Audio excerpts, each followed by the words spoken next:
L'impacte econòmic i social dels esdeveniments culturals, de les activitats culturals, no es pot només entendre com un element científic, com un element acadèmic, sinó que és un debat polític, és un debat públic que hem de tenir d'alguna manera entre tots i totes per d'alguna manera prendre decisions també sobre què mesurem, com ho mesurem i d'alguna manera com això repercuteix en la nostra activitat quotidiana.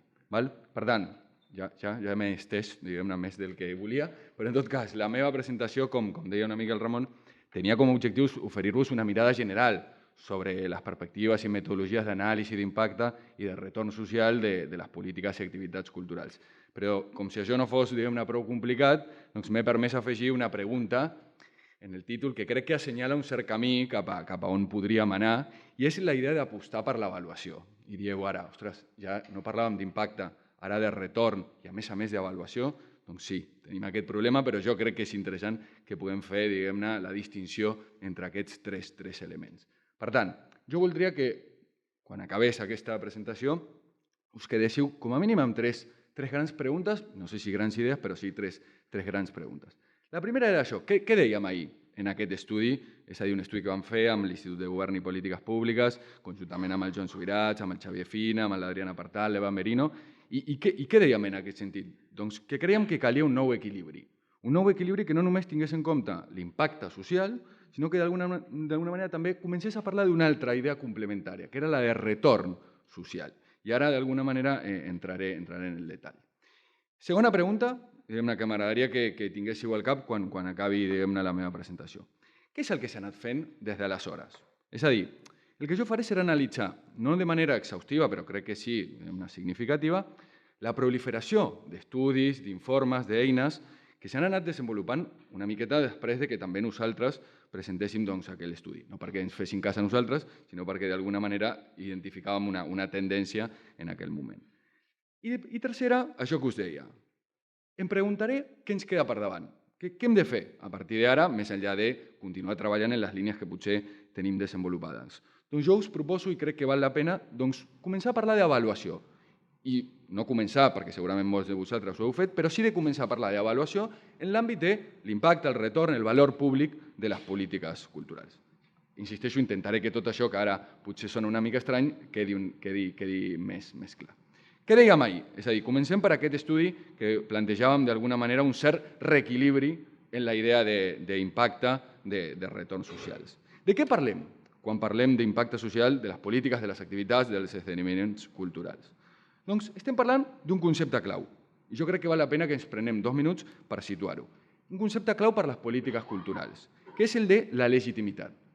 La legitimitat de les administracions, però també d'altres agents, d'altres actors de l'àmbit cultural per intervenir en l'àmbit de la cultura. I això no és una cosa senzilla, és a dir, poques polítiques públiques jo crec que discuteixen tant de la legitimitat que pot tenir un govern o diferents actors per intervenir en el seu àmbit, en el seu radi d'intervenció. Això no passa, jo crec, amb altres polítiques probablement de caràcter social que tenen molta més legitimitat. I en relació a aquesta legitimitat, què es comença a demanar, sobretot al llarg de la dècada de 1980, als agents i actors culturals? Doncs que expliquin i orientin la seva acció, la seva contribució, que poden fer per al desenvolupament, sobretot econòmic, en primer lloc, però també en l'àmbit social. Quina va ser la resposta majoritària del sector a partir d'aleshores? I no parlo només de Catalunya, sinó intento parlar com a mínim a nivell europeu i fins i tot diria a nivell anglosaxó. Doncs ens hem abocat d'alguna manera a mesurar l'impacte de les accions, sobretot en tant que externalitats. I què vol dir d'alguna manera això? Doncs ara entro. Però del que sí que estic parlant és de mesurar d'alguna manera els beneficis de caràcter instrumental, primer en l'àmbit econòmic, insisteixo, encara que també després en l'àmbit social. Ens situem, doncs, en la idea de l'impacte social. És a dir, de què parlem, quan parlem d'impacte social? Doncs, què vol dir això de les externalitats? Doncs jo crec que, en definitiva, el que ens diu és que el focus en aquest tipus d'estudi es posa en mesurar la contribució de l'acció cultural per als objectius d'altres polítiques públiques, d'altres agendes sectorials. Agendes sectorials, insisteixo. Altres polítiques públiques tenen els seus objectius i des de la cultura ensenyem com contribuïm a la consecució d'aquests objectius, un altre cop, objectius de caràcter sectorial. Per tant, què trobem, per exemple? Doncs molts estudis, o uns quants com a mínim, que ens expliquen d'alguna forma la contribució de la cultura en l'àmbit de l'educació. Però com ho fan? Sobretot ens diuen i ens expliquen la contribució en termes d'indicadors instrumentals, com per exemple la millora del rendiment acadèmic, com per exemple la lluita en relació al número de nanos que potser fracassen a nivell escolar. Doncs la mateixa perspectiva s'adopta en informes que busquen destacar la contribució de les activitats culturals en l'àmbit de la salut, per exemple, en la millora de tractaments de caràcter clínics, de caràcter mèdic, o, per exemple, en l'àmbit de la seguretat, on es diu la cultura aporta a la reducció de la taxa de delicte d'un territori o la reducció de la taxa d'inseguretat en un territori. Doncs ja començo amb les crítiques, és a dir, encara no he acabat ni d'explicar aquesta perspectiva i ja l'estic criticant d'alguna forma. Doncs bueno, això una mica d'això vivim a la universitat, no? I bé, jo crec que és interessant, sobretot perquè podem avançar, diguem-ne, en aquest sentit i compartir i debatre elements importants en aquest sentit. Jo crec que podem formular dues grans crítiques a aquesta perspectiva de l'impacte social de les activitats culturals.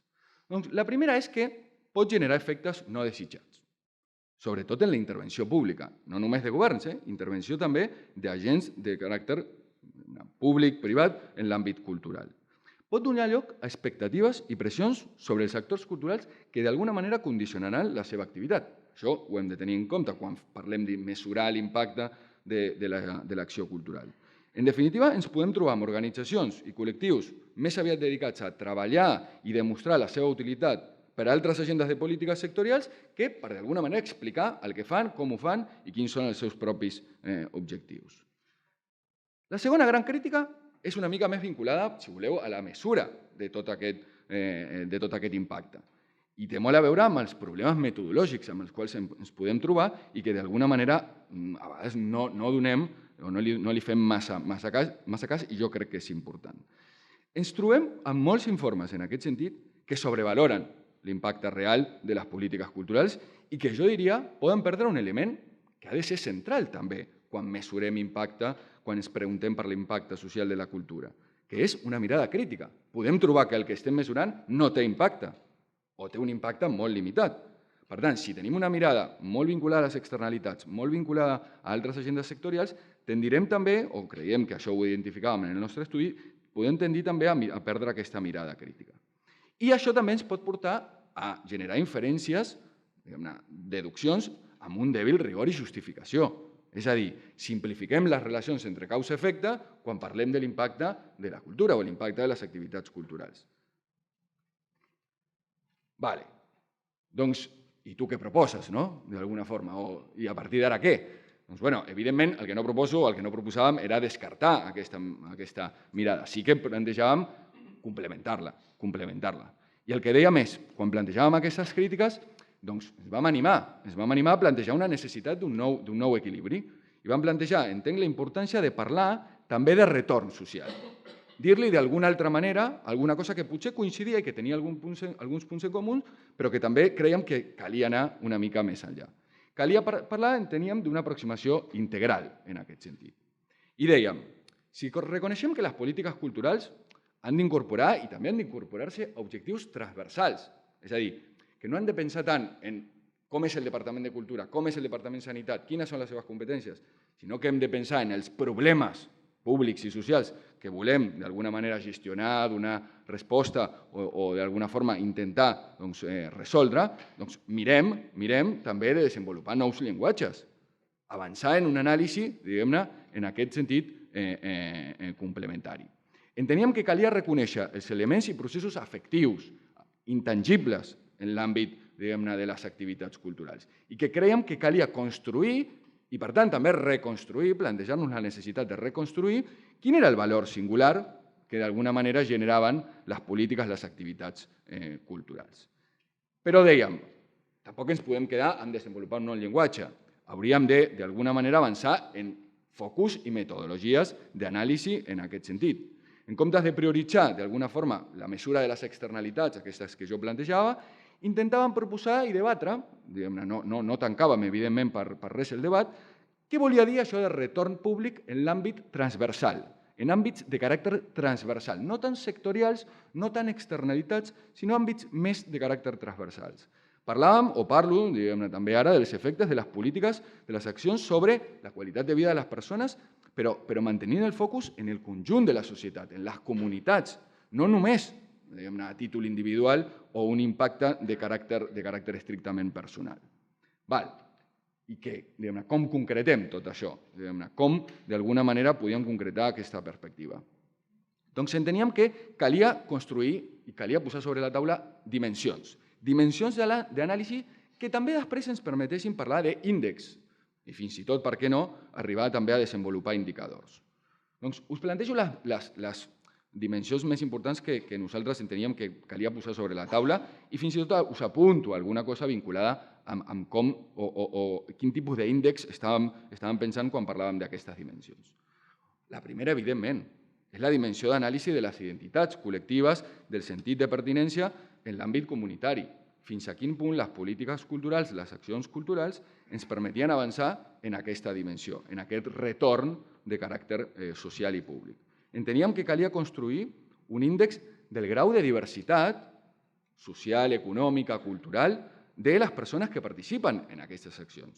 És a dir, si estàvem parlant d'identitats col·lectives, també estàvem parlant de diversitat. No enteníem que un retorn social es podia vincular només a un tipus d'identitat homogènia, sinó que havíem de parlar d'un retorn pel que feia a la diversitat en aquest sentit. D'altra banda, enteníem que calia preguntar-se com fa l'estudi que heu impulsat des del CONC i la direcció per la qüestió del capital social. Però d'alguna manera enteníem que el capital social no s'havia d'entendre des de la perspectiva estricta que planteja Putnam, un dels politòlegs més importants en aquest sentit. Creiem que era important parlar en tres sentits: inclusió, participació individual, però també acció col·lectiva. I per això enteníem que era important valorar el retorn que poden generar les accions culturals en els processos de resocialització. És a dir, en l'àmbit de la salut pública, per exemple, es fan servir uns indicadors molt interessants que tenen a veure amb el grau de suport social que tenen les persones quan, d'alguna manera, això i com això pot tenir a veure amb la salut pública. Per tant, ens plantejàvem fins a quin punt aquesta idea de resocialització també tenia a veure amb les polítiques culturals. Una altra dimensió d'anàlisi que enteníem important era fins a quin punt les polítiques i les accions culturals contribueixen o no al reconeixement i a la gestió de conflictes en l'àmbit públic. I com això, d'alguna manera, implica canvis en el grau d'apoderament de les persones. És a dir, un altre element que introduïem aquí era la qüestió de com les polítiques i les accions culturals impactaven en l'apoderament de les persones i com això hauríem de ser capaços també de mesurar-ho. Una quarta dimensió fa referència al retorn generat, o no, insisteixo, en el desenvolupament autònom i creatiu. I això, sens dubte, per nosaltres estava molt connectat, per exemple, amb un índex com era el de la lectura, o com era, per exemple, el de la participació en diferents espais de creativitat, però de creativitat també de caràcter social, amb una idea àmplia del que era la creativitat i de la formació. Una cinquena dimensió que enteníem clau per analitzar era la transformació inclusiva de l'espai urbà en processos que incloïen les polítiques i les activitats culturals. És a dir, quan fem un procés de regeneració urbana en el qual la política cultural, la cultura, les activitats culturals tenen un paper important, estem generant, diguem-ne, reconeixement de la singularitat del territori i de les persones o estem contribuint a la segregació urbana? Doncs aquest era un indicador que crèiem importantíssim a l'hora de mesurar també el retorn que podia generar l'acció i la política, les activitats culturals. Per últim, enteníem que una altra dimensió, diguem-ne, de caràcter cultural, si voleu, era la de les desigualtats territorials. És a dir, un aspecte a valorar per nosaltres era tot el que tenia a veure amb la descentralització de l'activitat cultural i fins i tot amb la densitat, i com això podia contribuir a construir noves centralitats en el propi territori. En definitiva, aquesta era la nostra mirada. Volíem apostar per reequilibrar tot això que parlàvem que tenia a veure amb les externalitats amb aquesta mirada de caràcter integral que anomenàvem retorn social. Després, si voleu, tornem sobre alguns d'aquests elements, però deixeu-me avançar en la segona de les preguntes que jo plantejava, que tenia a veure amb què és el que s'ha anat fent des d'aleshores. I creiem que la tendència ha estat, o crec jo, perquè aquí ja no faré irresponsable als meus companys de l'Institut de Govern i Polítiques Públiques, crec jo que, d'alguna manera, la tendència ha estat la proliferació de diversos estudis, informes, eines, en molts d'aquests àmbits que nosaltres estàvem plantejant. Faré una anàlisi que no serà exhaustiva, insisteixo, sinó més aviat, diguem-ne, si voleu, impressionista i que intenta identificar les tendències més importants en aquest sentit. D'una banda, s'han generat molts estudis, moltes eines, impulsades moltes per les administracions públiques, que continuen, per mi, centrat gairebé exclusivament en l'àmbit de les externalitats, en l'àmbit de com la cultura contribueix a altres polítiques sectorials per a complir els seus propis objectius. Jo crec que això s'evidencia, per exemple, en aquest informe elaborat per l'Arts Council d'Anglaterra, que recull i evidència d'alguna manera sobre el valor que tenen les arts i la cultura per a d'altres sectors de polítiques públiques. Insisteixo, no entro en el detall, però aquí veieu d'alguna manera la imatge gràfica de com l'Arts Council presenta aquest estudi. Evidentment, i segur que vosaltres ho coneixeu bé, darrerament han proliferat molts estudis del que s'anomena el Social Return of Investment, el SROI.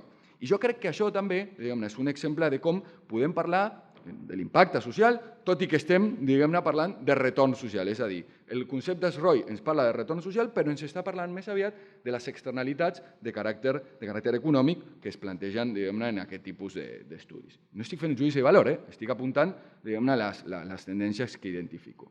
També moltes biblioteques públiques han estat impulsores d'aquest tipus d'estudis. Les biblioteques públiques són, d'alguna manera, un equipament i una política de caràcter cultural educatiu que han impulsat molt els estudis d'aquest tipus. Sobretot, per exemple, a Austràlia, i sobretot en aquest cas en Queensland, han fet uns estudis interessants, rellevants, des d'una perspectiva, insisteixo, d'externalitats vinculades a l'impacte socioeconòmic de les biblioteques.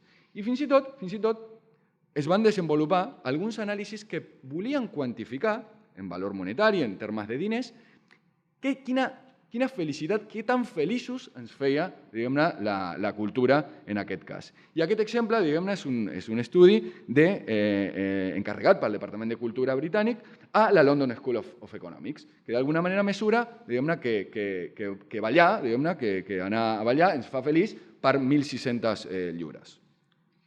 Insisteixo, ho poso sobre la taula perquè després, si voleu, recuperem en el debat.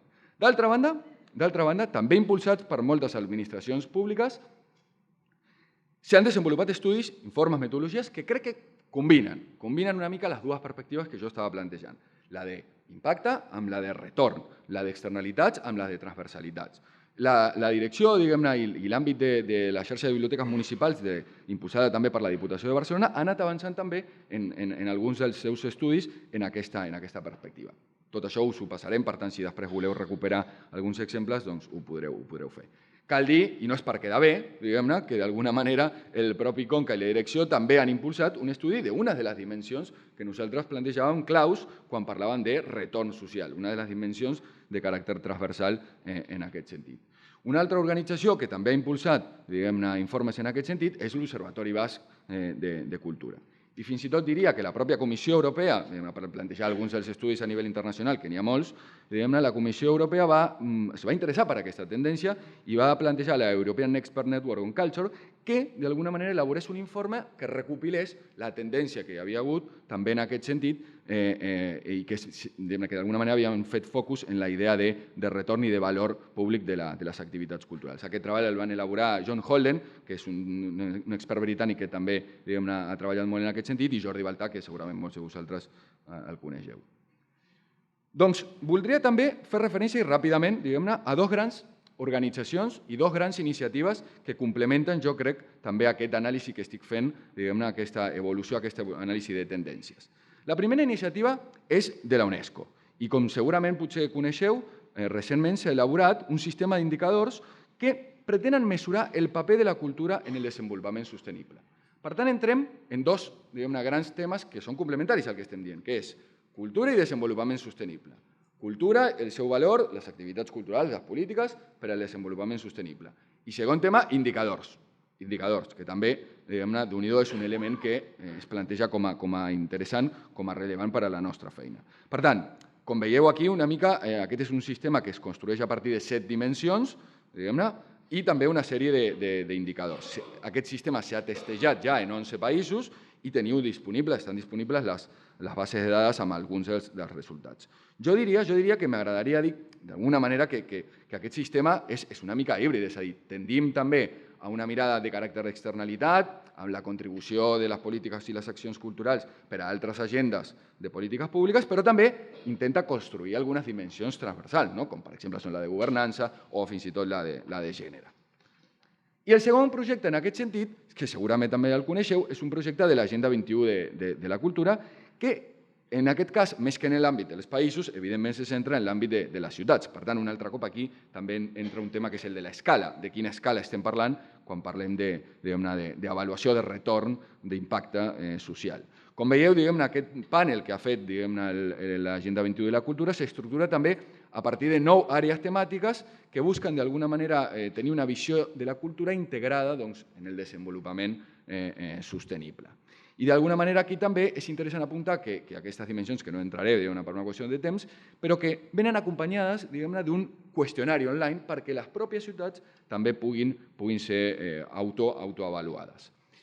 Insisteixo, aquest tipus de treballs jo crec que signifiquen un avenç en la concreció del que volem dir quan parlem de retorn social, però jo crec que també, com es veu també aquí, mantenen aquesta tensió amb la idea o amb la mirada més sectorial i més d'aportacions de caràcter o en formes d'externalitats de la cultura. Voldria d'alguna manera tancar aquesta segona part, em quedarà només una darrera de la meva intervenció, parlant d'un projecte singular, que és un projecte finançat, un projecte més aviat de recerca, diria jo, finançat per l'Arts and Humanities Research Council del Regne Unit. És un projecte de recerca molt gran que busca integrar diferents petits projectes en el seu desenvolupament. I, d'alguna manera, se centra en la idea del valor cultural, i com aquest valor cultural es genera i es distribueix, també. Deixeu-me plantejar alguns elements que m'han creat l'atenció i que crec que poden ser indicatius d'alguna de les línies que podríem debatre fins i tot també més endavant. Aquest projecte fa èmfasi i demostra que, d'alguna manera, la definició sobre el que és i sobre què té valor cultural és un procés obert. És això que deia al principi. No és un procés acadèmic, científic, que podem tancar-nos i determinar què és el que és el valor cultural a 4 o 5 experts. Aquest és un procés polític, i en el millor sentit de la paraula, en el sentit més noble de la paraula política, jo crec que ens ensenya que d'alguna manera el procés de determinar què és el valor cultural, què és el retorn social, és una cosa que s'ha de discutir, s'ha d'obrir i que forma part també del procés de rendició de comptes, d'avaluació del que fem en l'àmbit de la cultura. Si em permeteu l'anglicisme, aquest procés és més contestable, és més, discutible que el que podia ser uns anys abans. I segurament perquè s'han plantejat molts estudis en aquest sentit. En segon lloc, cal dir que aquest projecte no renuncia a una cosa que a vegades renunciem quan fem estudis d'aquest tipus, que és una definició complexa de l'àmbit o del que és la cultura, del que són les activitats culturals. I, de fet, intenta analitzar el valor no només de les activitats finançades o impulsades per les administracions públiques, sinó que també parla d'iniciatives quotidianes, parla d'alguna manera d'aquestes iniciatives bottom-up en l'àmbit de la cultura que tenen molt a veure amb la tecnologia, que és un altre element que també, evidentment, hem de posar sobre la taula quan parlem, de totes aquestes coses. Per tant, un tercer element, per mi, és una qüestió també rellevant. Aquest és un dels pocs projectes que jo he trobat que es pren seriosament una qüestió de la qual també jo he anat parlant en algun moment, que és la dimensió cultural de les desigualtats. És a dir, la desigualtat s'associa, quan parlem a nivell social, de desigualtat en l'àmbit econòmic, desigualtat en l'àmbit social, desigualtat fins i tot de gènere, però i la desigualtat de caràcter cultural?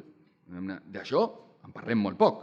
I de la manca d'equitat que pot generar o que podria, fins i tot contrarrestar, en tot cas, les activitats culturals en aquest sentit, doncs es parla poc. Aquest projecte ho apunta pel que fa a les dimensions, culturals territorials, en l'àmbit també de les identitats i en l'àmbit de la classe o de l'estatus. Ho apunta i veureu que potser no ho acaba de definir, però sí que crec que s'ho pren seriosament aquesta qüestió. I per últim, jo diria que aquest projecte ens ajuda a dir-vos: escolteu, hem de sortir de les clàssiques dicotomies que tenim quan parlem d'aquestes qüestions, que són o tu que et dediques a mesurar el valor instrumental o tu ets més de valor intrínsec. a veure, al final, si estem parlant d'una mirada integral sobre l'impacte, sobre el retorn, sobre el valor de les activitats culturals, doncs hem de combinar la mirada instrumental i la mirada intrínseca. Hem de combinar mètodes quantitatius amb mètodes qualitatius. L'objectiu de l'estudi és el que ens ha de determinar aquests elements. I deixeu-me apuntar algunes dificultats que li trobo a aquest projecte. Sempre, no? Al final acabem criticant a la resta de gent, però bueno, en tot cas crec que ens ajuda també per reflexionar. Aquest és un projecte que té un caràcter exploratori i ha de posar en comú moltes aproximacions, molts petits estudis diversos, i això comporta un risc de dispersió, de falta de cohesió, de problemes de caràcter metodològic, i això s'ha de tenir també especialment en compte. Aquest projecte té una dificultat que per mi és una de les principals i amb les quals jo després acabaré la meva presentació. La participació de les comunitats, de les persones a títol individual, que són en bona mesura els protagonistes de les activitats de les pràctiques culturals, en aquest tipus d'estudis, en aquest particularment, però en altres també, és molt limitada.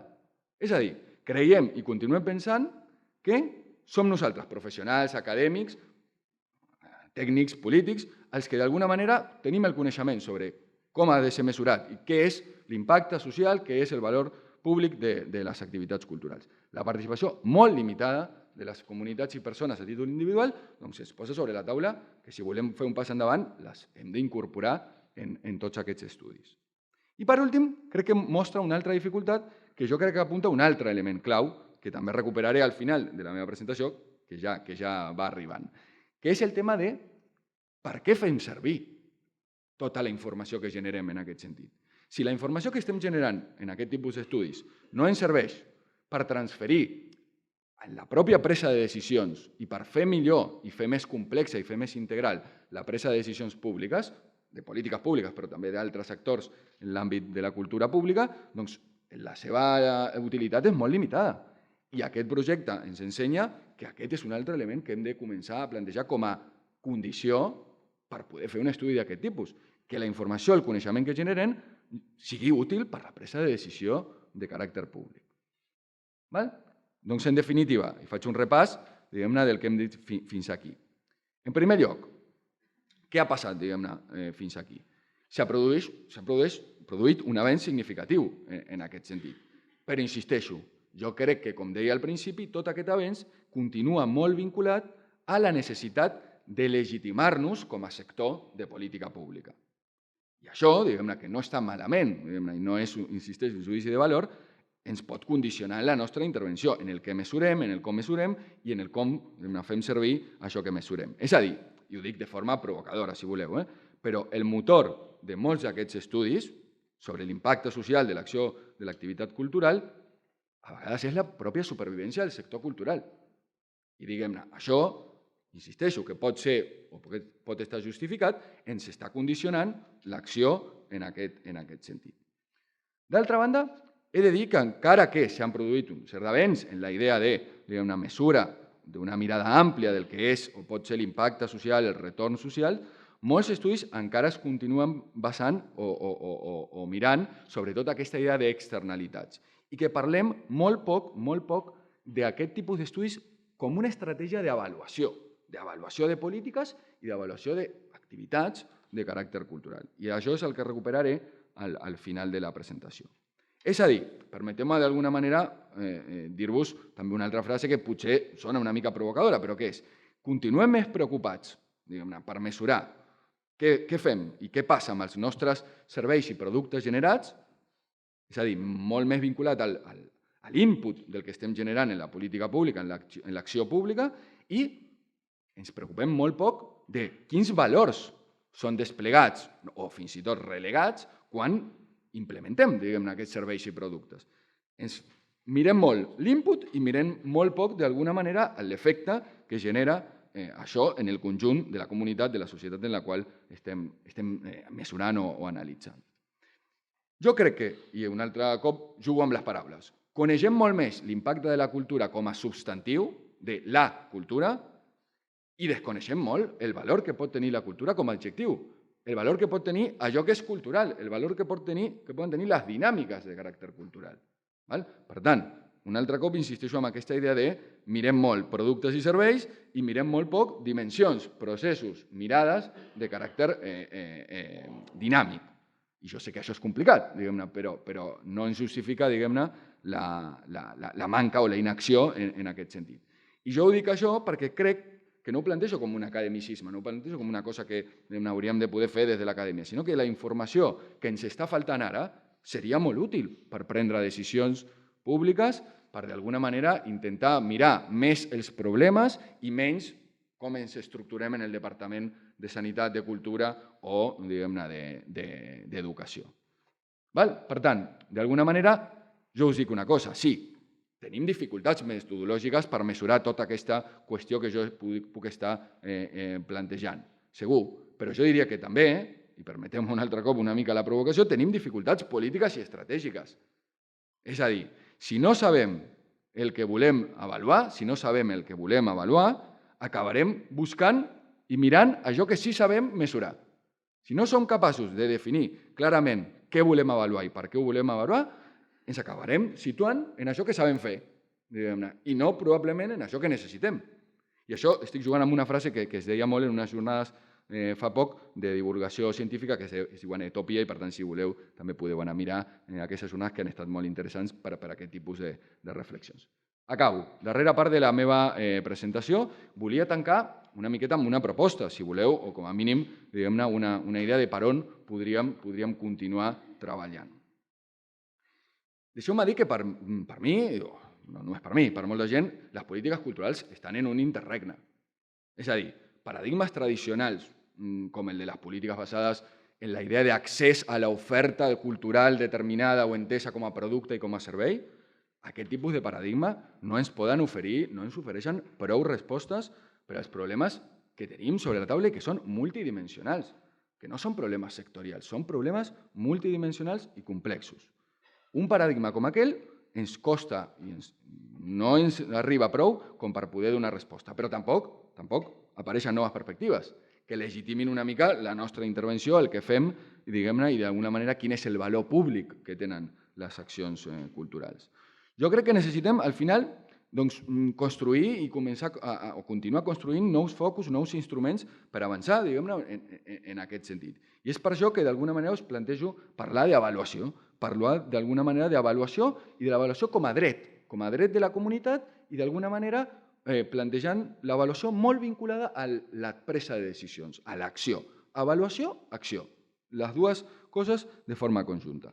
Jo crec que per fer això hem de reconèixer que la decisió sobre què avaluem, que la decisió sobre què entenem que és o que podria ser el valor públic de la cultura i de les activitats culturals no és una decisió neutra. Ara, tampoc és una decisió arbitrària. És a dir, la determinació d'aquest valor hauria de coincidir amb les necessitats i finalitats col·lectives que identifiquem en les nostres comunitats, en els nostres territoris. I proposo això que us deia, que pensem i que desenvolupem l'avaluació com a dret democràtic. Com a dret de qui? Doncs d'alguna manera de les comunitats amb les quals d'alguna manera estem intervenint amb les accions de caràcter cultural. Fixem-nos no tant o no només en els inputs, en els productes i serveis que generem, sinó fixem-nos més en quines oportunitats, quines capacitats generem o no, insisteixo, amb aquestes accions i productes i serveis de caràcter cultural. I aquesta perspectiva, com us deia, per mi està centrada en la idea de valor públic de les activitats i processos culturals. I particularment com aquestes accions, com aquests serveis, com aquests productes, com aquests esdeveniments contribueixen o no a aquella dimensió que jo plantejava, que és la de l'equitat, la de la igualtat o la de la lluita contra la desigualtat en l'àmbit o en la dimensió de caràcter, si voleu, també, no només, però també cultural. Això també estaríem parlant, jo crec, de justícia. Justícia en la provisió de determinats serveis i justícia i equitat en l'acompliment de determinats drets. Podem parlar de drets culturals si voleu. En tot cas, és un tema complex també i que està i forma part també d'aquesta discussió. Ara bé, cal advertir una qüestió per mi. No podem fer tot això que jo estic plantejant, si és que realment ho podeu trobar interessant, si entenem l'avaluació com un procés tecnocràtic. Evidentment que hem d'avaluar per ser més transparents, per rendir comptes, per tenir més legitimitat de cara a la ciutadania, però fonamentalment hauríem de poder avaluar per saber o per d'alguna manera aprendre en un procés obert, en un procés d'interdependència amb la resta d'agents, d'actors que formen part de les activitats que estem desplegant. I, per tant, s'ha acabat, per dir-ho d'alguna manera, la zona de confort. La zona de confort de l'administració i la zona de confort de les comunitats, de les agents, de les entitats. D'alguna manera hem de poder sortir d'aquesta zona de confort i trobar-nos en un procés com aquest o com podria ser el de l'avaluació vinculada a l'acció. I acabo. L'avaluació no pot estar deslligada de la presa de decisions públiques. És a dir, necessitem un programa, d'alguna manera, d'avaluació que estigui orientat també a l'acció. Ens hem de seure i d'alguna manera hem de treballar, i això ja s'ha fet en alguns casos, no vull dir que no s'hagi fet mai, però ens hem de seure i treballar conjuntament, professionals, comunitats, ciutadania a títol individual també, és a dir, no només agents organitzats de forma cohesionada, sinó també ciutadania a títol individual. Necessitem d'alguna manera que l'avaluació ens permeti generar coneixement útil. És el que he vingut a buscar aquí, segurament, coneixement útil per prendre decisions de caràcter compartit. I per això jo crec que necessitem un programa públic, un programa obert on les administracions públiques assumeixin responsabilitats. No ens transferim la responsabilitat només a les comunitats, diguem-ne, als agents que participen en aquestes activitats. Per tant, hem d'oferir també legitimitat política, legitimitat pública a això que estem avaluant i que plantegem, diguem-ne, en un procés d'aquestes característiques. I no hi ha un model. És que no hi ha un model d'avaluació-acció. El que hem de pensar és que, d'alguna manera, aquest programa s'hauria de concretar en determinades iniciatives adaptades al tipus de política d'acció cultural, adaptades també al tipus de projectes dels quals estem avaluant o que posem sobre la taula i a les escales, això que dèiem, no? I que també la Marta comentava clarament, quina és l'escala, d'alguna manera, del que estem avaluant. Un parell de comentaris per tancar que coneixeu clarament vosaltres i que segurament els teniu clar. Les estadístiques no són indicadors. És a dir, fer estadístiques no és fer indicadors. Després podem parlar, diguem-ne, de com podríem o què vol dir, diguem-ne, donar un pas endavant en aquest sentit. Però una altra cosa, utilitzar indicadors tampoc és fer estrictament o directament una avaluació. Fer una avaluació és alguna cosa més que posar alguns indicadors sobre la taula. Quan avaluem, d'alguna manera, hem de saber o hem de poder dir quina és la informació que ja tenim disponible i que valdria la pena mirar-nos amb uns altres ulls. I probablement després sí que hem de pensar en generar, diguem-ne, noves o nou tipus d'informació. I per últim, la idea de que, d'alguna manera, els mètodes no ens donaran les respostes. És a dir, els mètodes, l'elecció de quins mètodes volem, diguem-ne, fer servir, ha d'anar lligat a les característiques de l'objecte d'estudi i de l'objectiu dels nostres estudis. Insisteixo, els mètodes no donen respostes, i molt menys si no tenim clar què és el que volem avaluar i per què volem avaluar això que estem dient que avaluarem. I, ara sí, per tancar, si no em creieu, d'alguna manera, això que estic dient més o menys ho diu de forma molt més clara una cientista social que sap molt més d'això que jo de tot això, que és Mafalda, i que el que diu és que li preocupa un cert tipus d'índex en aquest sentit. Per tant, us agraeixo i per si algú li pot interessar, aquí teniu el blog on vaig posant les meves reflexions i també hi ha el Twitter per si voleu dir qualsevol cosa en aquest sentit. Moltes gràcies per la vostra atenció.